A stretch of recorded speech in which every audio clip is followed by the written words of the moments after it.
नमस्कार। मेरी royal family मैं फिर से लेकर आ चुका हूं आप लोगों के लिए एक बेहतरीन कहानी। कहानी शुरू करने से पहले मैं आप लोगों को याद दिला दूं, जिस भाई ने अभी तक चैनल को सब्सक्राइब नहीं किया है कर ले। और यह वीडियो आप कहां से देख रहे हैं कमेंट में जरूर बताएं। आप लोग अपने कानों में हेडफोन्स या ब्लूटूथ को ठूस लीजिए, क्योंकि यह कहानी बहुत ही डरावनी होने वाली है। मैंने कभी नहीं सोचा था कि मेरी जिंदगी में ऐसा भी दिन आएगा जब हर सुबह मुझे डर के साए में जीना पड़ेगा। ये कहानी मेरी है। मैं राहुल, एक साधारण सा इंसान, लेकिन मेरी कहानी असाधारण है। उस रात बारिश हो रही थी। मैं अपनी बाइक से घर लौट रहा था। रास्ता वीरान था और अंधेरा गहरा। अचानक बाइक के सामने एक औरत आ गई। उसने सफेद साड़ी पहनी थी, बाल बिखरे हुए, और उसका चेहरा साफ नजर नहीं आ रहा था।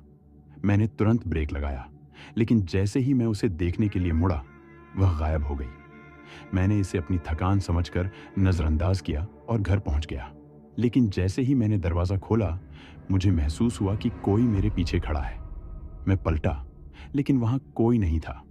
अगली सुबह मेरी बहन स्नेहा ने बताया कि उसने रात को मेरे कमरे से किसी के फुसफुसाने की आवाजें सुनी थी। मैंने इसे मजाक समझा और टाल दिया। लेकिन उसी दिन ऑफिस में मेरे कंप्यूटर स्क्रीन पर एक मैसेज आया। तुमने उसे देखा था, अब वह तुम्हारे साथ है। मैंने सोचा कोई प्रैंक कर रहा है, लेकिन जैसे ही मैं स्क्रीन बंद करने की कोशिश करता, कीबोर्ड अपने आप टाइप करने लगता। भाग नहीं सकते। उस रात मुझे नींद नहीं आ रही थी। मैंने बत्ती बुझाई और सोने की कोशिश की। अचानक कमरे का तापमान ठंडा हो गया। मेरी अलमारी का दरवाजा अपने आप खुल गया और उसमें से एक परछाई निकली। उसने धीरे धीरे मेरे पास आकर कहा, राहुल, अब हर रात तुम्हारे घर में एक नई मौत होगी। मैं पसीने से भीग गया। मेरी आंखें खुली थीं, लेकिन मैं हिल नहीं पा रहा था। सुबह मैंने खुद को बिस्तर पर पड़ा पाया और अलमारी का दरवाजा टूटा हुआ था। उस दिन स्नेहा घर पर अकेली थी। शाम को जब मैं घर पहुंचा तो उसने कहा कि उसे लगा कोई उसे रसोई में घूर रहा है। मैंने हर जगह देखा, लेकिन कुछ नहीं मिला। रात को अचानक स्नेहा की चीखें सुनाई दी। मैं भागा भागा उसके कमरे में गया। वह फर्श पर बेहोश पड़ी थी और उसकी दीवार पर खून से लिखा था, पहला खेल शुरू। स्नेहा अगले दिन से बात नहीं कर पाई। मेरे दोस्त अर्जुन ने मुझे समझाया कि ये सब सिर्फ मेरा भ्रम है। उसने कहा, मैं तेरे घर रुकता हूं, अगर सच में कुछ हुआ तो मैं मान लूंगा। अर्जुन मेरे साथ रुका।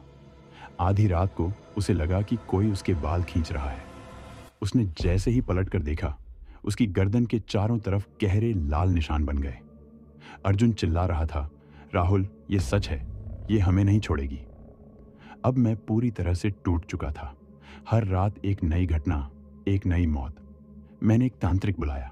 तांत्रिक ने घर में घुसते ही कहा, यह कोई साधारण आत्मा नहीं, यह तुम्हारे पिछले जन्म का कर्ज है। तांत्रिक ने पूजा शुरू की, लेकिन जैसे ही उसने मंत्र पढ़ा, एक गहरी आवाज गूंजने लगी, तुम सब मुझसे बच नहीं सकते। तांत्रिक की आंखों से खून बहने लगा और वह वहीं गिर पड़ा। अब मुझे समझ आ गया था कि यह परछाई मुझे तब तक नहीं छोड़ेगी जब तक मैं इसकी कहानी नहीं जान लूंगा। मैंने उसके बारे में जानने की कोशिश की। एक पुरानी किताब में मुझे पता चला कि वह औरत, जिसका नाम माधवी था, मेरे पिछले जन्म में मुझसे प्रेम करती थी, लेकिन मैंने उसे धोखा देकर मार दिया था। उस रात मैंने माधवी से सामना किया। मैंने कहा, अगर मैंने गलती की थी तो मैं माफी मांगता हूं। मुझे बताओ, मैं तुम्हारा गुस्सा कैसे शांत कर सकता हूं।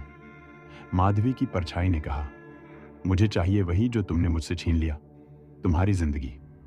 अगली सुबह मुझे अपने बिस्तर पर लिखा हुआ मिला, अब खेल खत्म। क्या मैं अब भी जीवित हूं? मुझे नहीं पता कि मैं यह कहानी क्यों लिख रहा हूं। शायद मैं अब भी मरा नहीं हूं, या शायद यह मेरा आखिरी संदेश है। अगर तुमने भी कभी किसी परछाई को देखा है तो सावधान हो जाओ। हो सकता है अगला खेल तुम्हारे साथ हो। दोस्तों, वीडियो आपको थोड़ा भी अच्छा लगा हो तो वीडियो को लाइक और चैनल को सब्सक्राइब जरूर करें, जिससे आने वाला नोटिफिकेशन आपके पास सबसे पहले पहुंच सके। और आप वीडियो कहां से देख रहे हैं कमेंट में लिखना ना भूलें। फिर मिलते हैं किसी नए वीडियो के साथ।